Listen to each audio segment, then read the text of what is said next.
अहिल्यानगर जिल्ह्यातील राहुरी शहरात पोलीस कर्मचाऱ्यावर झालेल्या जीवघेण्या हल्ल्याची धक्कादायक घटना समोर आली आहे।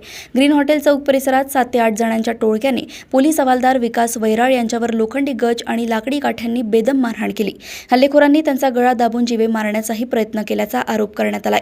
या घटनेत हवालदार वैराळ गंभीर जखमी झाले असून त्यांच्यावर जिल्हा रुग्णालयात उपचार सुरू आहे। या प्रकरणी राहुरी पोलीस ठाण्यात 4 जणांसह 11 अनोळखी व्यक्तींविरुद्ध गुन्हा दाखल करण्यात आलाय। पोलिसांनी तातडीने कारवाई करत बुरुडगाव येथील उपसरपंचांसह 3 अटक केली आहे। या हल्ल्याचा एक चित्रफितही समोर आली असून या घटनेमुळे परिसरात खळबळ उडाली आहे। पुढील तपास पोलीस करतायत। राहुरी येथून रणजित मस्के यांची रिपोर्ट।